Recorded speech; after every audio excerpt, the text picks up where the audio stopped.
What's going on, everybody? How's it going? Welcome to a very special Ultra Chen TV Monday. Normally we do First Attack and Level 3 Focus, but today we're combining them together in sorts. So. Yeah, I mean, we're still calling them First Attack and Level 3 Focus, but as you can see, they're going to be joint episodes today. We're both going to be on each of the shows. And the reason that we're doing this is that there's going to be something big happening in about a week and a half. I'm sure everybody who's watching this knows that EVO 2012 is going to be next weekend when we are doing this live.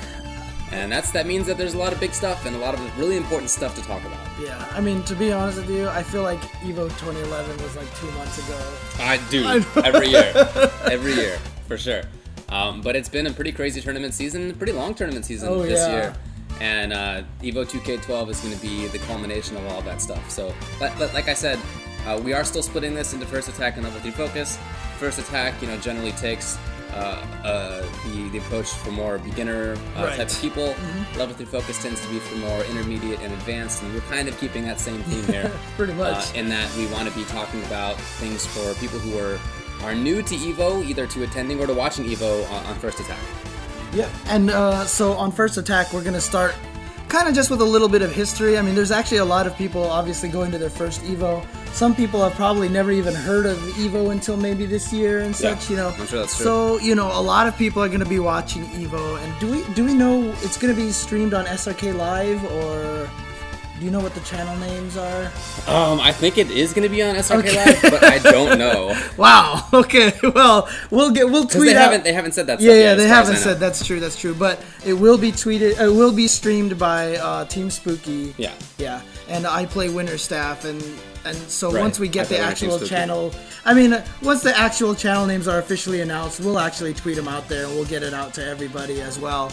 But this may be your first EVO that you're watching and such, and. I just kind of wanted to give everybody a little bit of history on where EVO came from, on how it went, and such. So yeah, that sounds good. Let's talk about that. So it wasn't always. This is kind of the outgrowth of previous tournament series. If you want to start.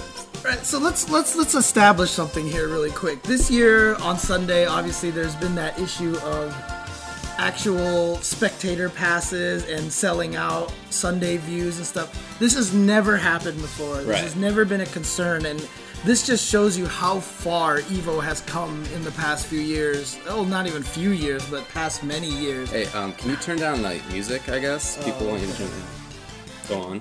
Anyways, but yeah, so this is just an indication of just how far EVO has come since its roots. Literally, EVO was born from Alt Games SF2, a news group, which is basically the precursor to forum. I don't even know if people know what news groups are anymore. I do. I bet a ton of people don't. News groups are basically the precursor to forums, right? Yeah. It's where a bunch of people just found a channel, and it was like, we had Alt Games SF2, which was just for Street Fighter.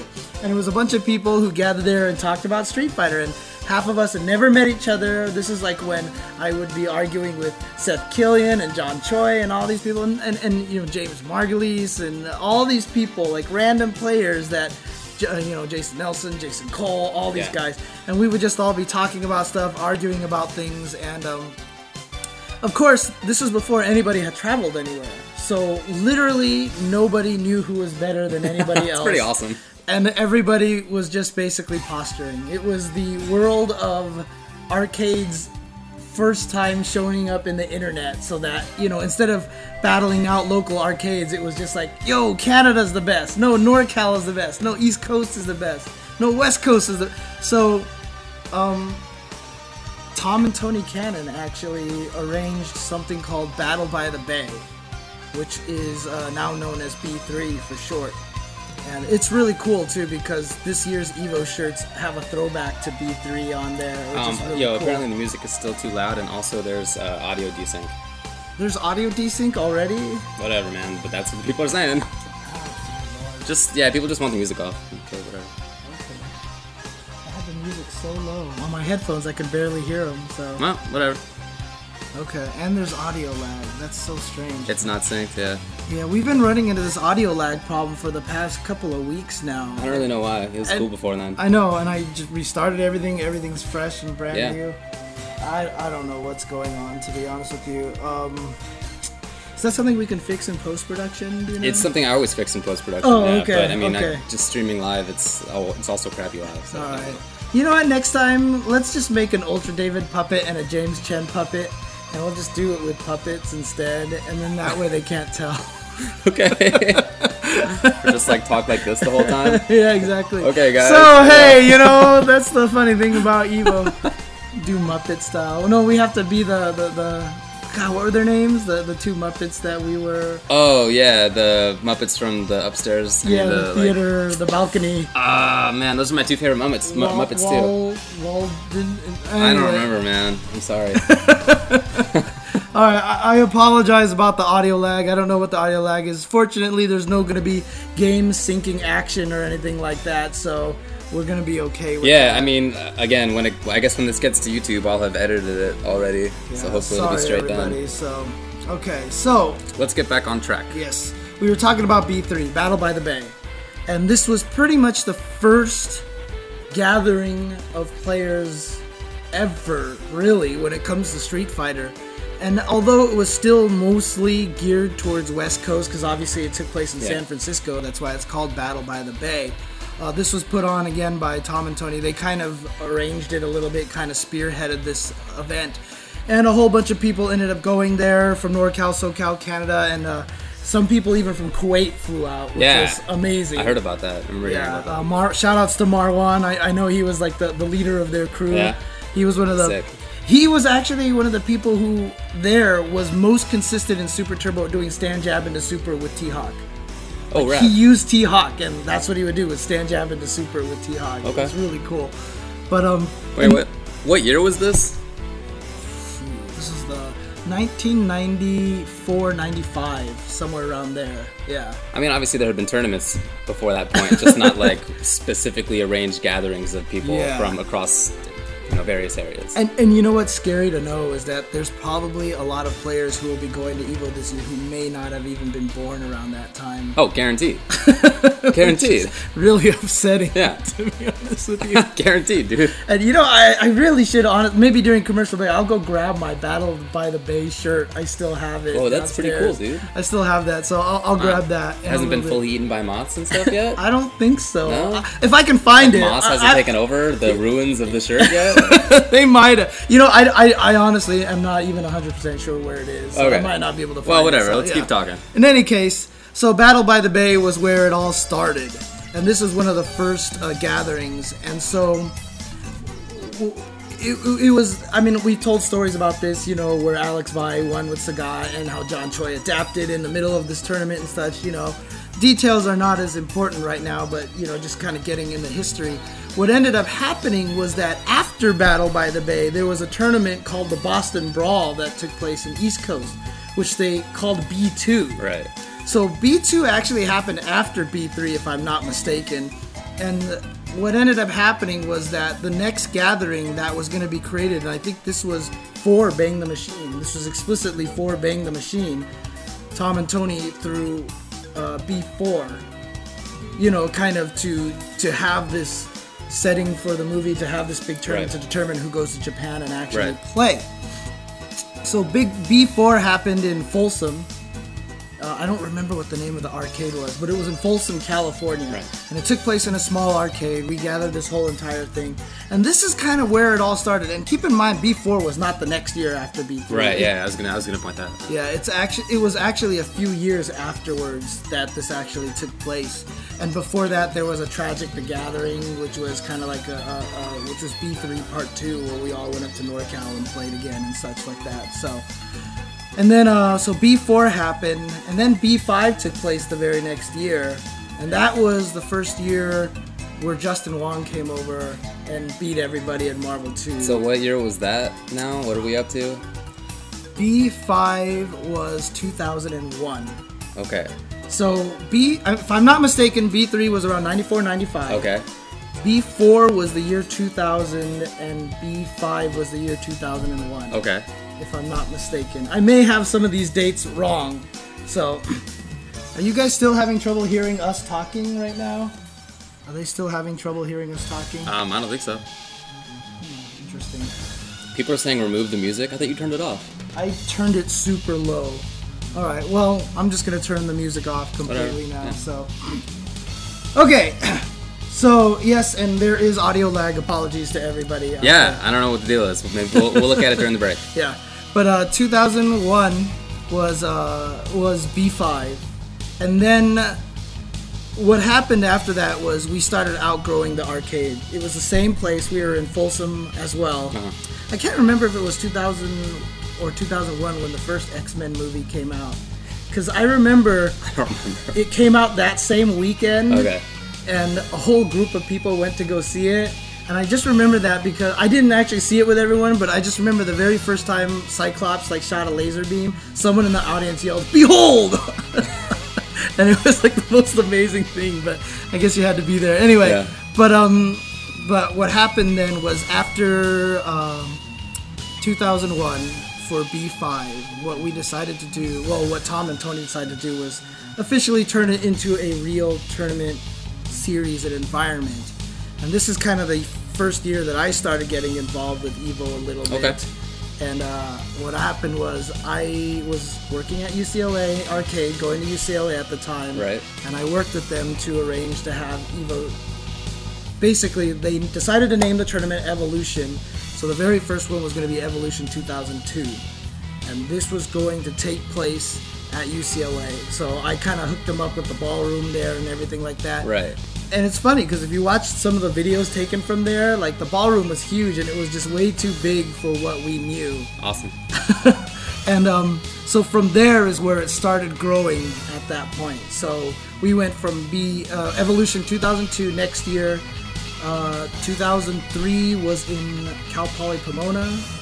And then the next year was also at Cal Poly Pomona. And then finally in 2005 is when we moved to Vegas. Okay, yeah. And that's when everything started. And we weren't even officially in Vegas. We were in Henderson. That's true, yeah.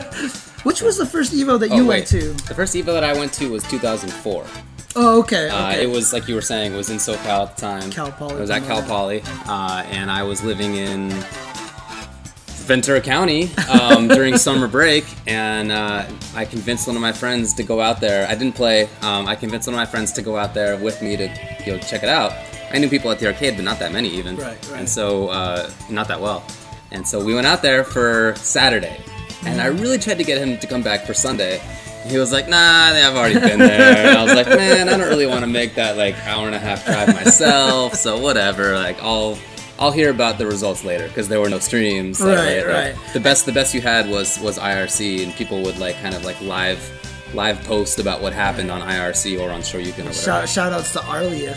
Arlieth was the one who would type all the updates into IRC. Yeah, it was old man status. I mean, we did not get anything. We had no idea what was going on. Just the results would come back somebody beat somebody 2-1, or somebody's up around, or not anymore. It was that kind of thing.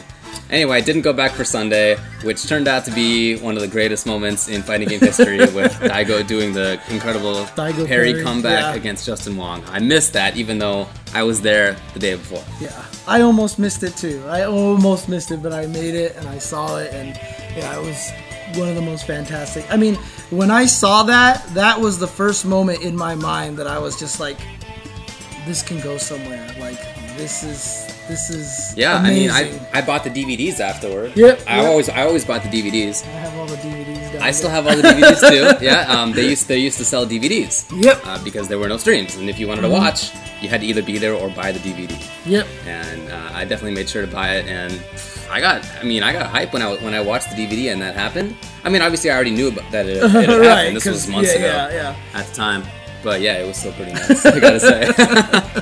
Yeah, and that, like I said, that was the moment to me that it just seemed like, okay, fighting games are this is legit. We can go somewhere with this.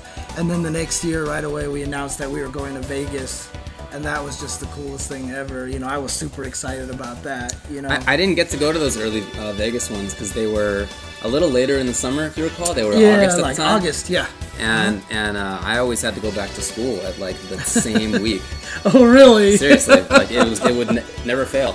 And then they even like changed the dates a little bit, and I was like, okay, cool, this time I'll get to go. And then I went to law school, which had a different like set of dates than undergrad did, and so I couldn't go to that one either. Like it totally sucked for like 5 years.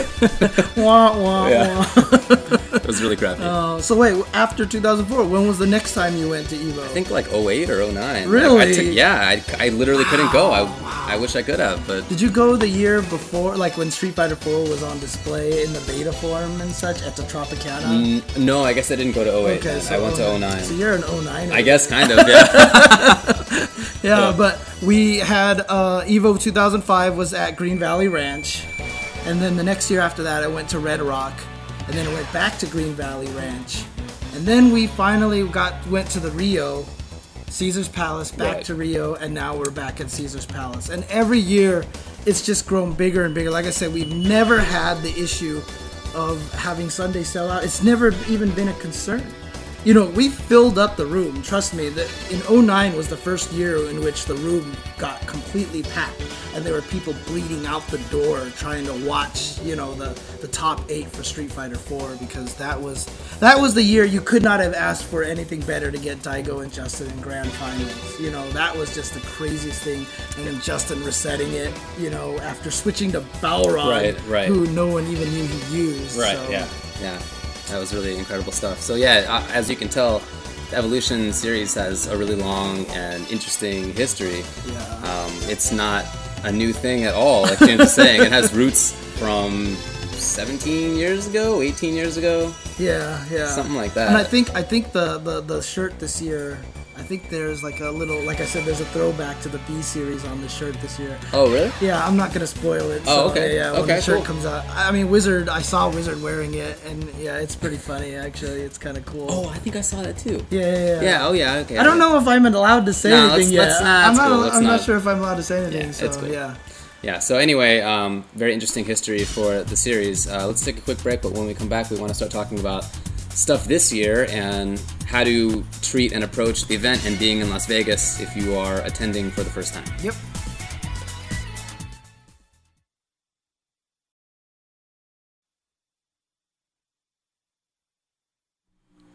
All right, everybody, welcome back to First Attack. I am James Chen. This is My name is Alter David, aka David Graham. AKA EM. Or I guess it's the other way around. Yeah. Sometimes I get confused. I know. We go around spending all of our time calling each other by nicknames. Yeah, Sometimes right? we forget what the real names are. So this week we have 2 shows that are all about Evo. Evo 2K12, which is going to be in a week and a half in Las Vegas, Nevada. It'll be at Caesars. Is it really a week and a half? It's a week and a half. It's about 10. It's 11 days, I think, until it officially starts. But I know you're going there a week and a day from now, right? You're out of here on Tuesday. Yeah. I'm out of here on Wednesday. So for us, in fact, that's one of the big reasons that we're doing it this week and not next week, because we're not really going to be here for all of Ultra Chen. Right, exactly. You know, we might be able to do Monday next week. Only Monday, but that's I think. Yeah. So. Yeah. But yeah, I mean, a lot of people are probably going to Evo for the very first time. And, you know, a lot of people have written articles about travel tips and such like that. And, you know, I kind of want to talk about that a little bit, kind of give people an idea of what to expect when they go to Evo. Because obviously those people who haven't been there, they just don't know what to expect. And, you know, I've talked to a lot of people and the kind of things that they say, you know, I feel like, you know, a lot of people have talked about like, oh, I'm just going to go there and go 0-2 and whatever. So I don't know how much fun I'm going to have. Right. And really, honestly, I want to assuage everybody's fears that you're going to have a plenty good time at Evo. Yeah, I mean, nobody wins except for one person, but everybody else has an awesome time. That's what Evo is known for and why so many people are going to be coming out. We'll talk about the games and players on Level 3 Focus, but there are a lot of people. Yeah. Thousands of people are showing up to this to play video games. There's over 1,000 entrants for Super Street Fighter 4, Marvel, and for KOF this year. Yeah, and almost 1,000 players for Cross Tekken. It's almost 900 basically. Right. Yeah. So anyway, there are tons of people, and most of those people are showing up knowing that they're probably not going to win. A pretty small percentage of each of those games has a realistic chance, but everybody else is there because they know they're going to have a great time. There's a ton of stuff to do at Evo and obviously in Las Vegas. Right. That is just a blast. So, I mean, every year I do the same thing. I meet so many new people, And I always ask them the same questions, like, is this your first Evo? And they're like, yes. And then I'll ask them the same question, which is, did you have a good time? And everybody has just, pretty much 100%. Everybody has said, I've had an amazing time.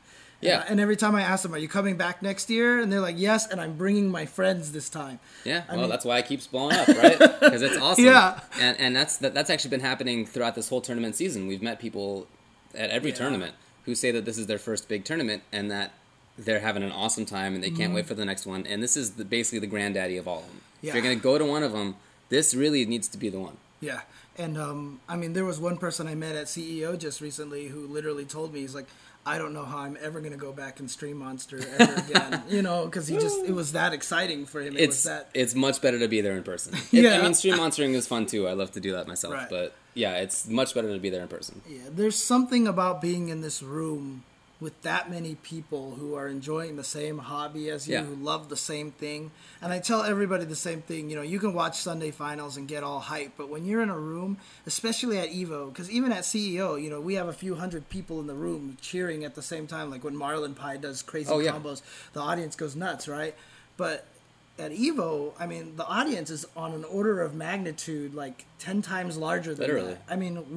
For 09 and we packed that ballroom, and the ballrooms get bigger every year, and we literally had no standing space. It's just a ballroom full of people cheering the same thing, doing Raise the Rufus at the same time, and just every time anything crazy happens.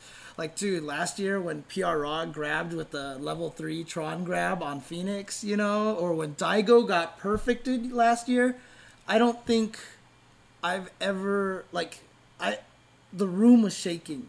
You were doing commentary for AE Top 8 for Street Fighter 4. I was already done because that was the last one, right? I did Marvel 3 Top 8. Right. And so at that point, I was free to not care whether I had a voice in the morning.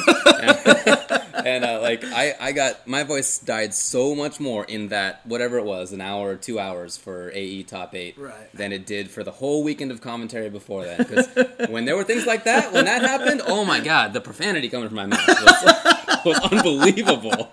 Yeah, and then Latif just getting the top 2, It's crazy when you have a whole room like that. But, that's obviously Sunday finals. And that's actually one of the things I do want to say. I tell people all the time that, a lot of people think to themselves, I'll get bodied and then, okay, so I'll use Sunday to travel home and stuff like that. Don't do that. No, that's, obviously, in my opinion, the most important thing that you can do there is play. That's just my view on things. But if you're going to do anything else in addition to that, it's got to be to watch Finals Day. Yeah. Sunday, I still think, is the most important day. Well, it's one of the most important days because that's where you really feel the unity of the community. Yeah. You know what I mean? That's where you get that's where you get the real goosebumps when you're watching it. Right. That's when,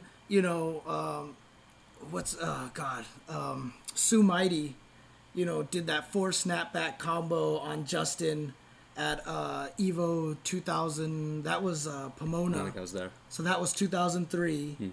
2002 is when Tokido. This is so funny that every year Justin's the one who gets. I know, beat up, right? Yeah. 2002 when Justin got beat up by Yuri and Unblockables that we didn't know about. The audience went crazy. So 2003 is, like I say, when Sue Mighty blew him up. 2004 was the Daigo parry. Every time something crazy like that has happened, it's always been on Sunday, and that is just the day that you cannot miss. Now, obviously, this year at EVO, there is the concern about the spectator passes and such.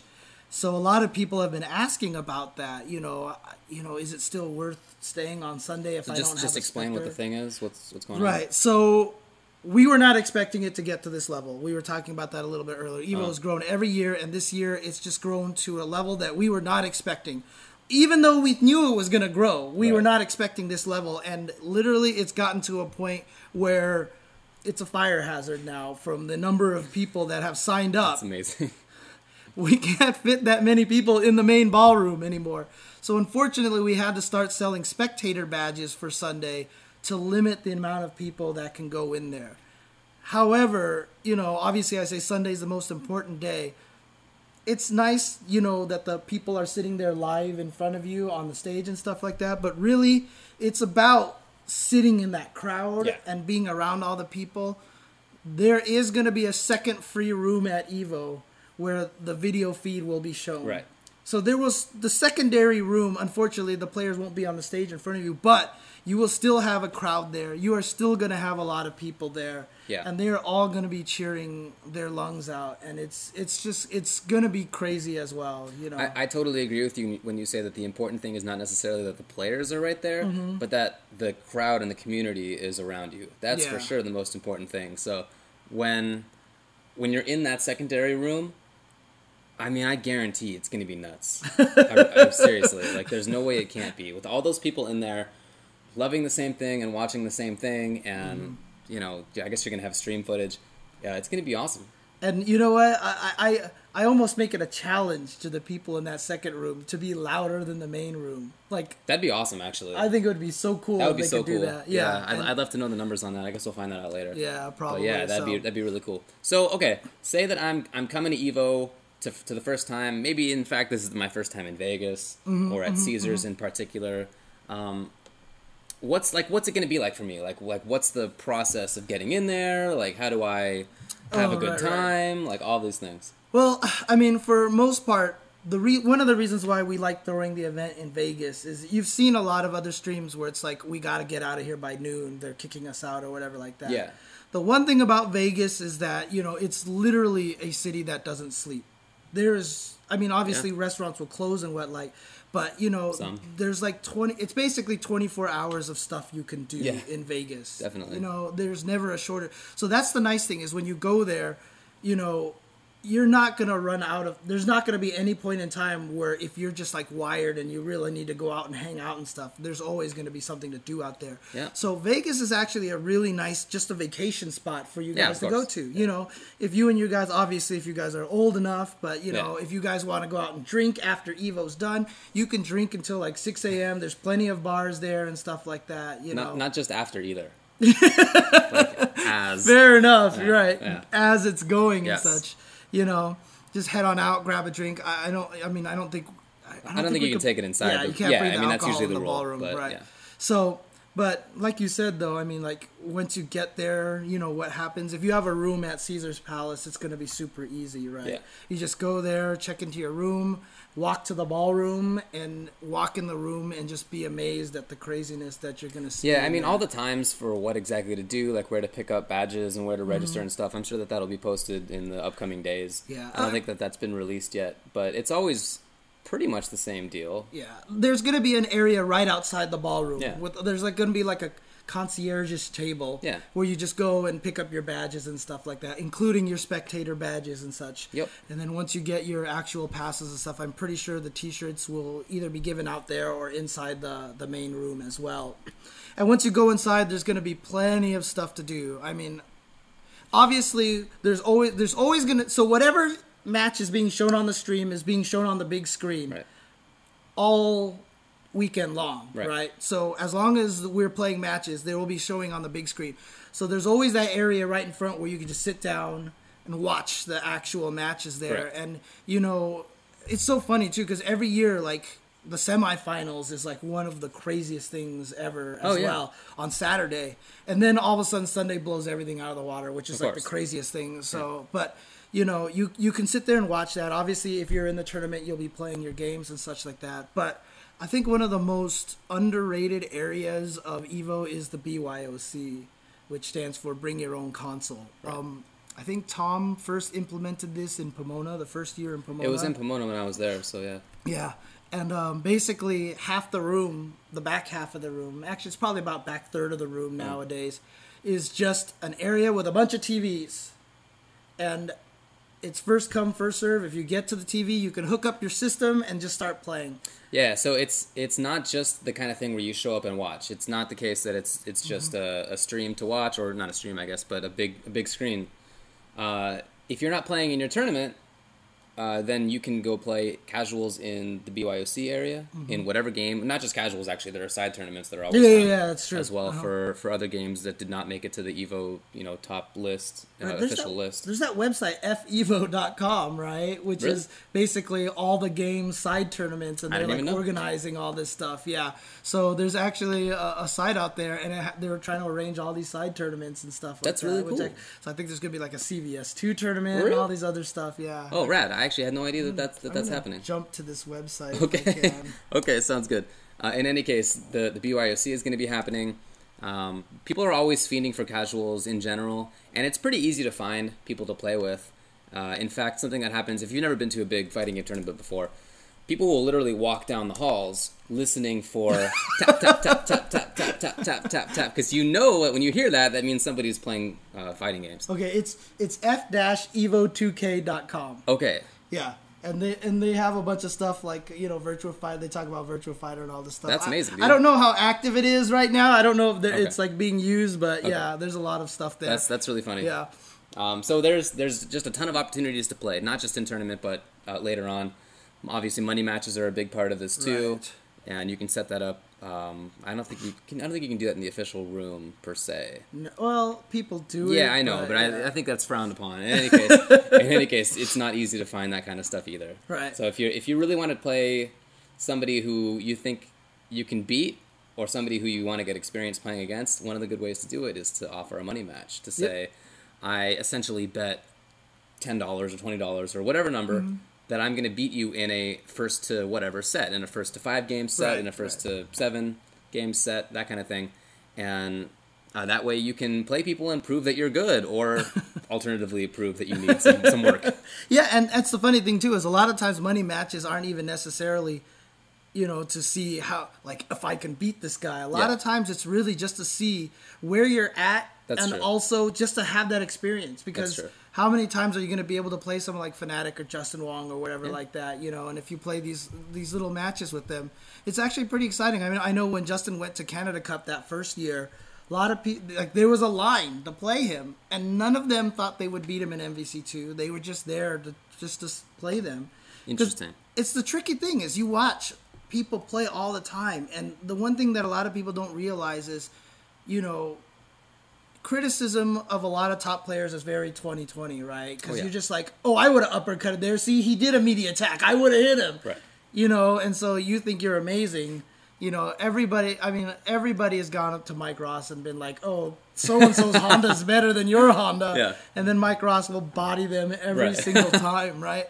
And it's really tricky. And sometimes you just want to do that. Go and play and find out what it's really like to play against somebody who can make these amazing reads, who like Vi, who makes the game feel like it's twice as fast than you even know the game can be played. You know? So you can play against top players in that way, or just, a lot of top players too will just have casuals in any case, or whatever. So you can play as much as you want to play. You can also do a couple of things, that one of which was new last year, another one is new this year. The first one is panels. Yeah. Well, before we get to the panels, I do want to finish a little bit on the BYOC. Sure. Is that, I have seen everything in the BYOC. I have seen World Heroes. I have seen... before King of Fighters 13 was there, guys like Dark Geese would set up SNK Corner, right? There'd be huge SNK tournaments. Yeah. Well, corners and tournaments, Yeah, I've seen people set up the laptops to play, a lot of those laptop fighting games, like Akatsuki, Blitzkampf. Blitzkampf, yeah. And stuff like that. Yeah, there's a lot of anime fighters there. For sure. I've seen people playing Shaq Fu. I've seen people playing TMNT tournament fighters. Don't rip on TMNT. Yeah. No, that game is amazing. Okay. That game is amazing, right? And, Arturo will go and play in all those tournaments. Like, he'll play in the TMNT tournament fighters, and he will body everybody, I don't know. I don't think he's the best anyway. Not that I play it well. Right. Just this is from hearing other people. I'm sure there's going to be a very big Guilty Gear presence in the BYOC. Sure a very big BlazBlue presence in there as well. Melty Blood's going to be there.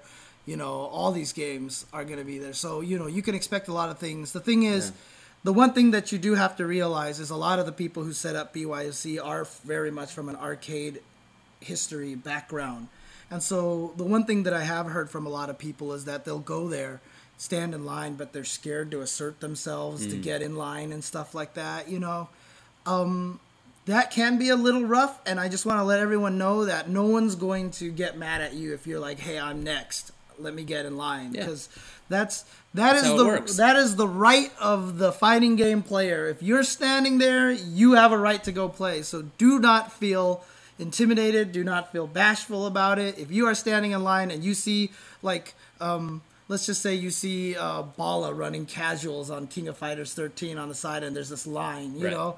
Get your way in there. Don't be like, oh, or if there are just two people and they seem pretty intent on what they're doing, which, in my opinion, can be harder to approach than if there's a line. Yeah, that's true. Just walk up and say, hey, can I get winner? Or what's the set to? Or something like that. And James is totally right. Like, fighting game players know the rules. It's a set of unspoken rules. But if somebody asks, hey, can I get winner? Or when's the set over? You have to get up if you lose. That's just how it works. Yep. So. Yep. It's like an unspoken rule. Yeah. So yeah. So definitely take advantage of the BYOC and play everything you can there. Whatever your flavor is, you should be able to find it in there. So, and if it's not, then bring it yourself.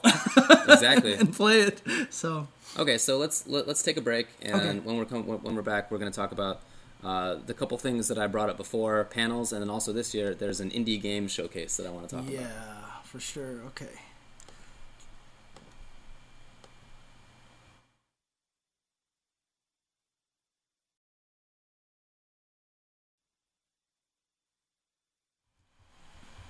All right, everybody, welcome back to First Attack on this special EVO 2012 episode. We're going over a bunch of things to expect from the tournament, and we'll be doing the same thing on Level 3 Focus right after this, except we'll be focusing on some of the matchups and a little bit more on the history and kind of the rivalries. Games and players. Yeah. And, things to get excited about. Yeah.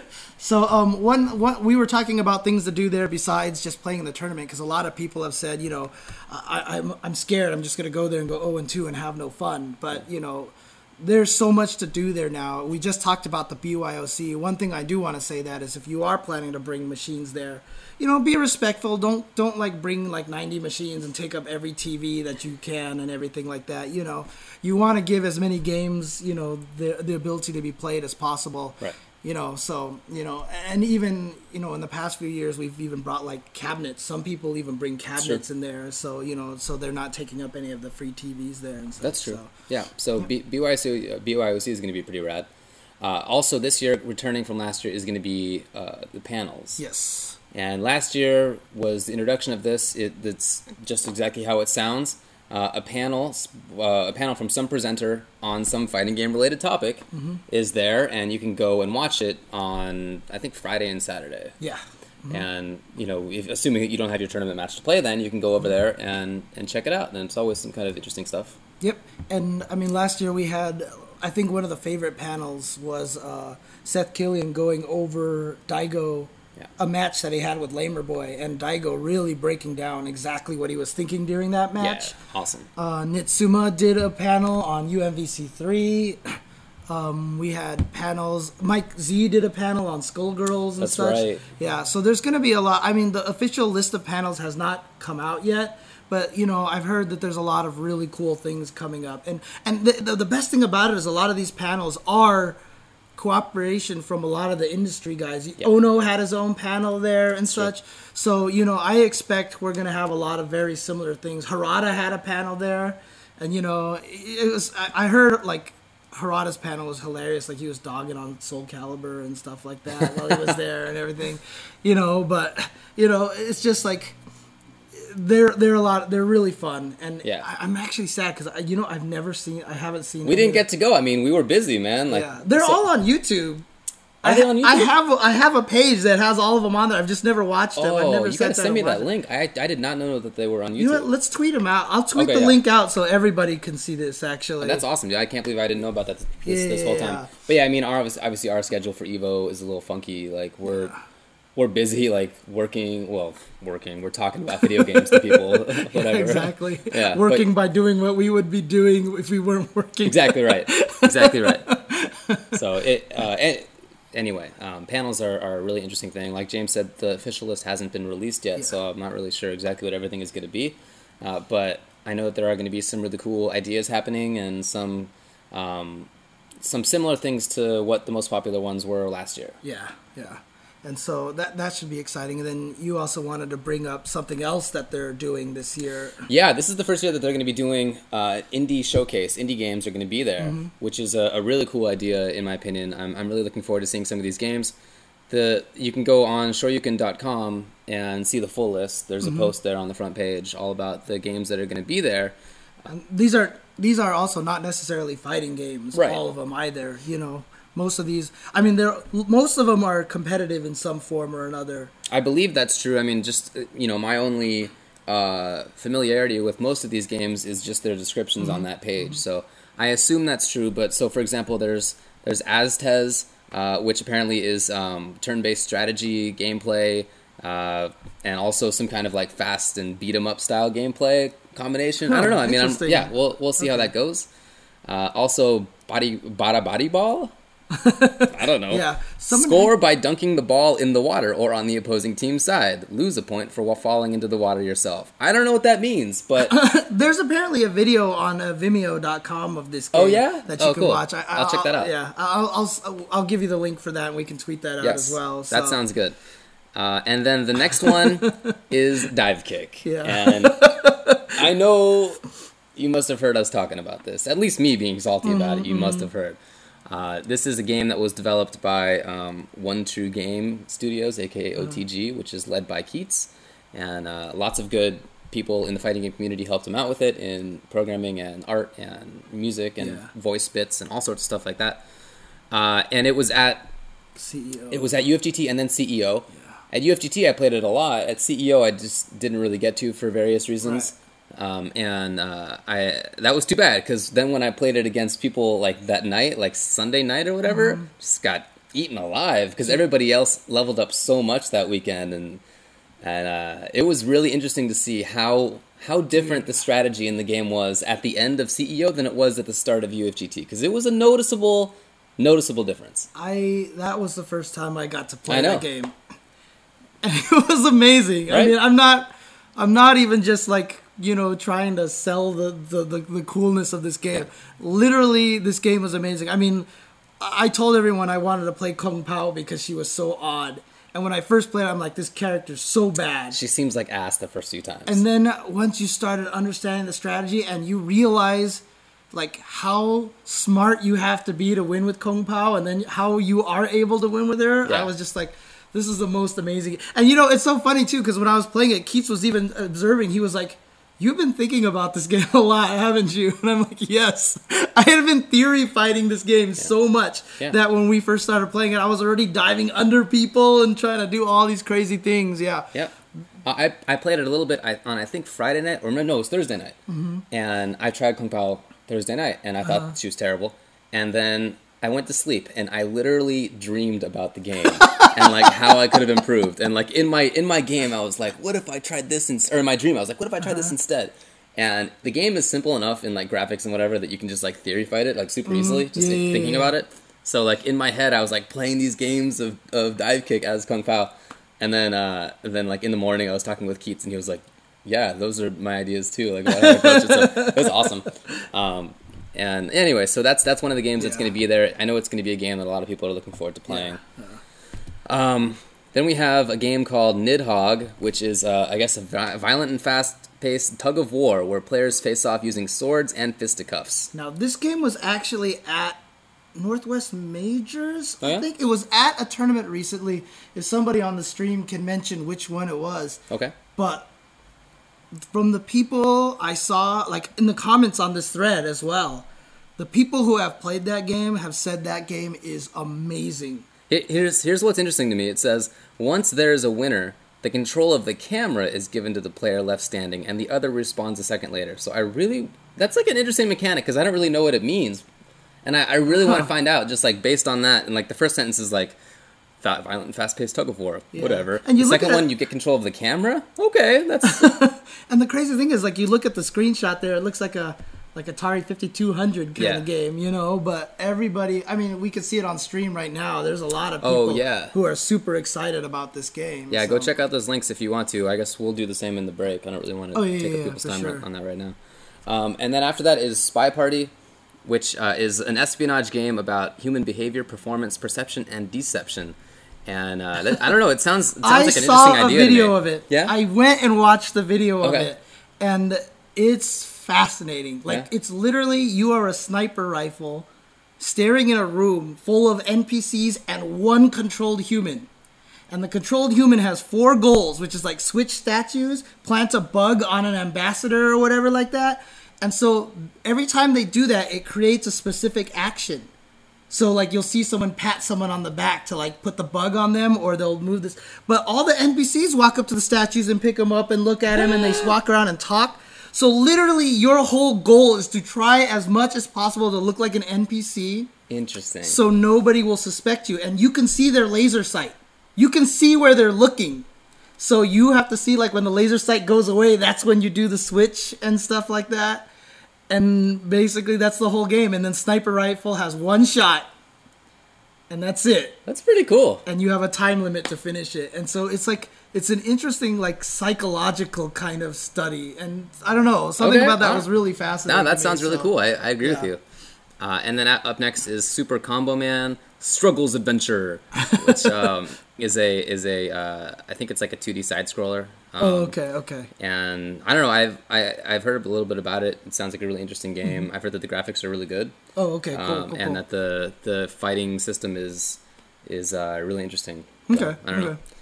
And then Super Time Force.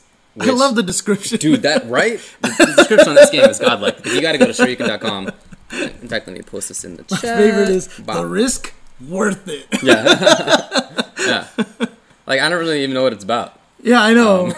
Or like how it goes. 4th dimension, aka time. I don't know. I don't know. But based on that description, I definitely want to check it out.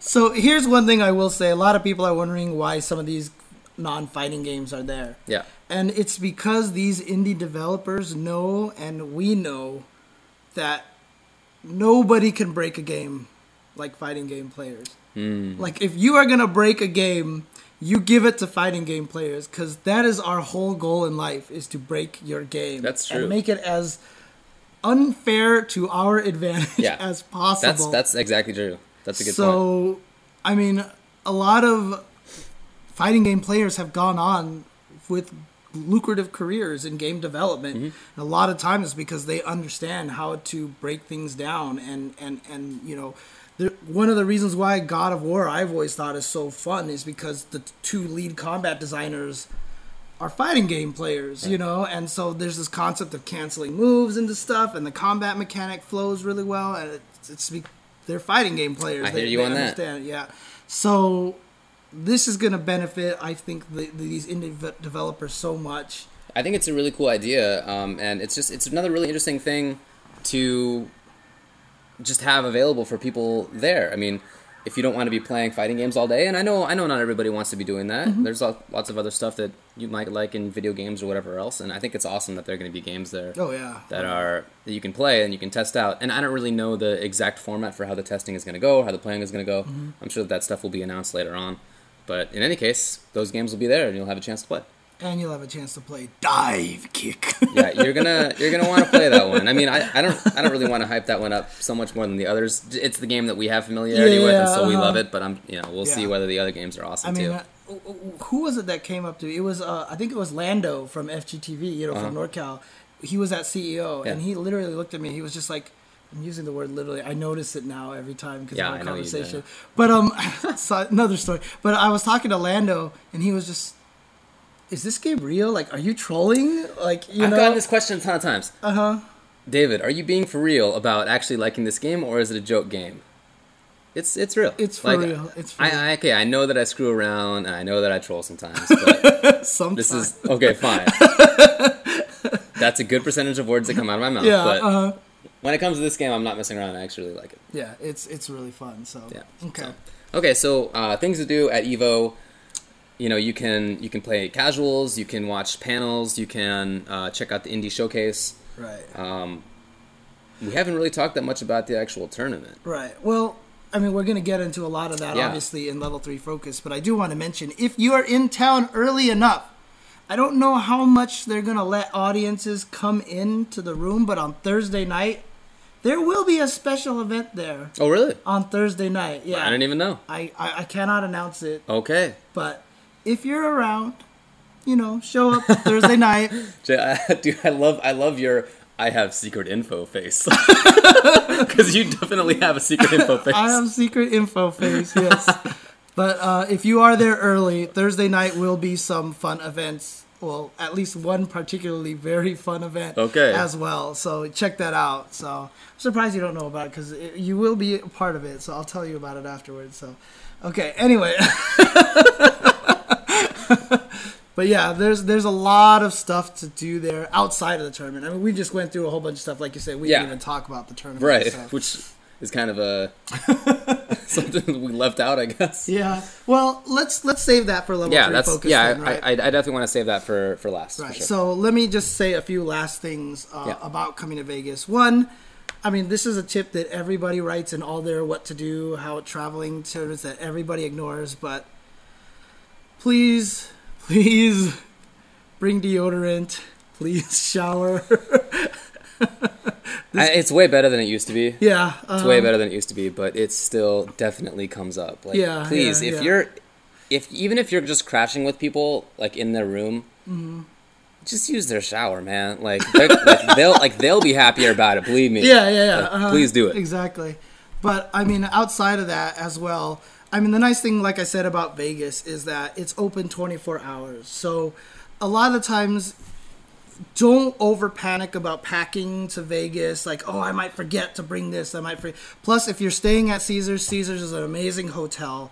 You're not going to run out of, you're not going to have all these problems of not having enough supplies and stuff like that. Yeah. Caesars is going to take care of you very well.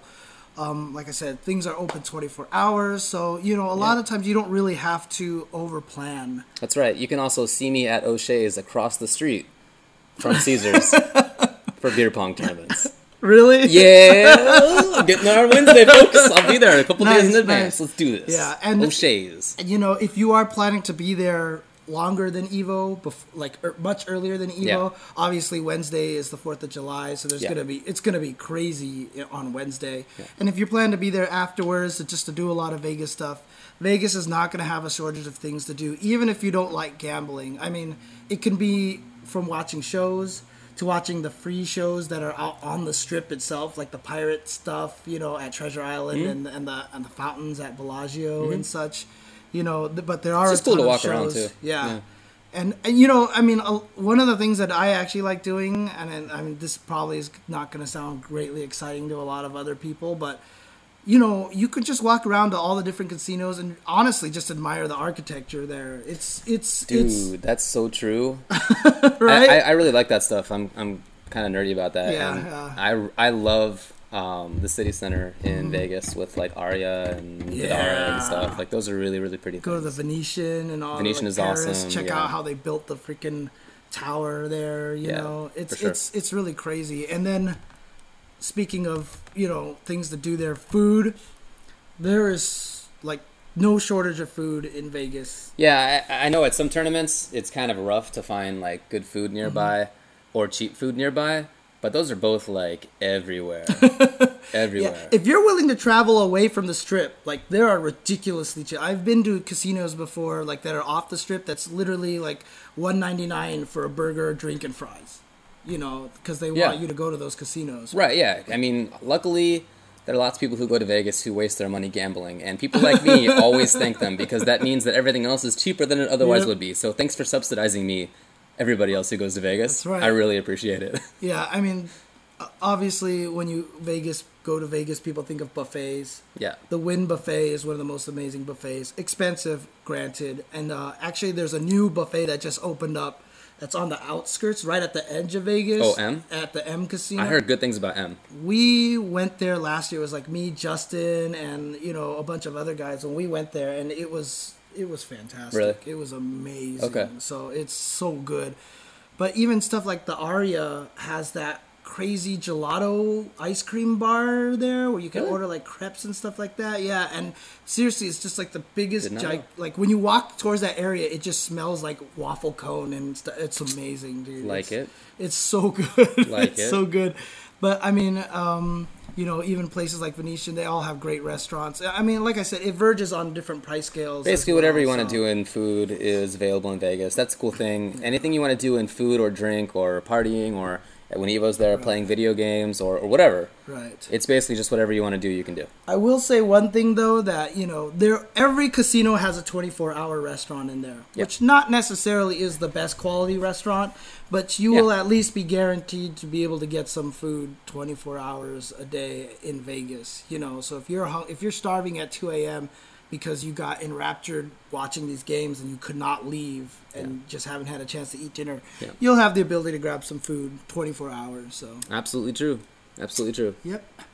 And then I guess one last thing. Do you want to go over like this right here? Yeah, let's do that. Yeah, let's do that. I mean, it doesn't matter that much if we go over an hour for each individual show. It's cool.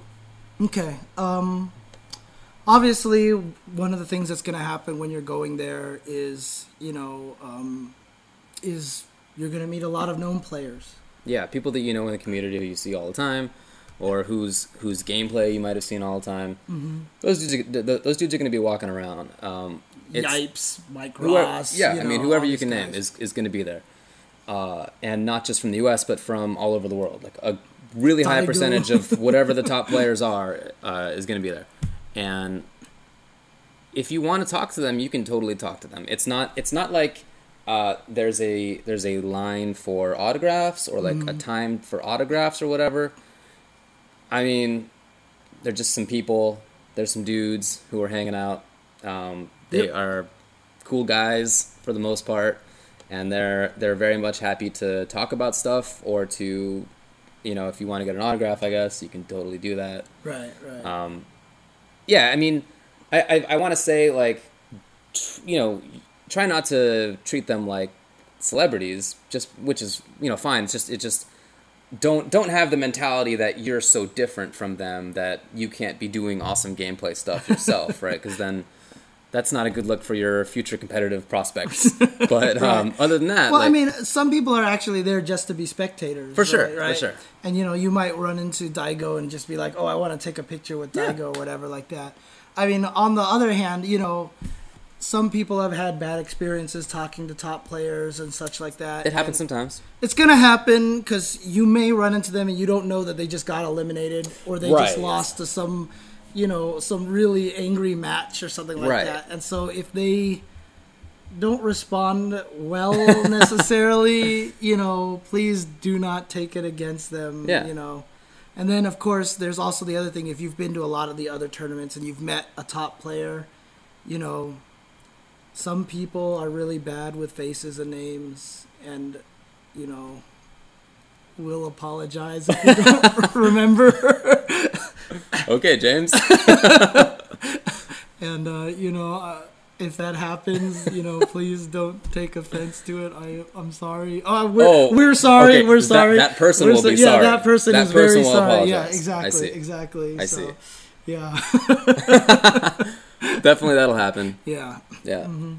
There was like some players that I swear I saw like 4 years in a row in the fourth year. I was just like, oh God, I don't remember your name. Yeah, I mean, it happens to me too, but, you know, you try not to... I'm so terrible with that. Yeah, I mean, for sure. But in any case, if you want to talk to somebody, if you want to talk to us, like, we're happy to talk if we're not on the stream station. If we're on the stream station, leave me alone. Yeah, I mean, I'm pretty sure the stream station is going to be pretty blocked off from people, right? So I don't know. Yeah, probably. But other than that, I mean, for everybody else who've been to these tournaments, who've been to CEO, who've been to UFGT, who've been to, you know, Northwest Majors or whatever, when you run into these players, a lot of the time, just go up to them and talk to them. Say hello. You know, that is the beautiful thing about fighting game community, is that literally we're used to playing people like this. And on some of those skinnier cabinets, I mean, we're literally playing people like this, you know. I mean, there's elbow control was an important consideration. There's a very strong feeling of, human interaction and communication and such in this community. So, you know, as much as the video game stereotype is a bunch of, you know, closeted nerds who have no social skills whatsoever, fighting game community actually is probably the most unlike that I can think of, especially when it comes to a lot of the top players. You know? I mean, I don't really know if I can make that comparison just because I don't have enough familiarity. Okay. But in any case, fighting games players are, you know, pretty outgoing for the most part. Yeah, I mean, it's definitely true because we're used to the arcade atmosphere or to meeting up at tournaments. It's all about the in-person interaction. So we're all used to doing that and happy to do it too if you want to talk about stuff or whatever. We're happy to talk. Okay. Cool. Okay, cool.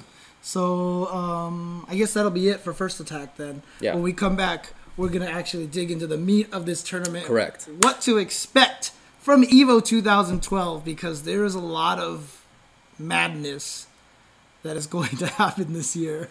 I mean, it'll be crazy for sure. So we're gonna actually do a quick stream restart so that in the archives you can easily see the difference between First Attack and Level 3 Focus. Right. Even though we're basically just gonna continue the same show, Yeah. it'll totally be a different show. Totally. And we are going to also restart the stream because it is not going to fix the audio desync at all. But we're Totally gonna not the try. reason. We're gonna try. So, all right. Later.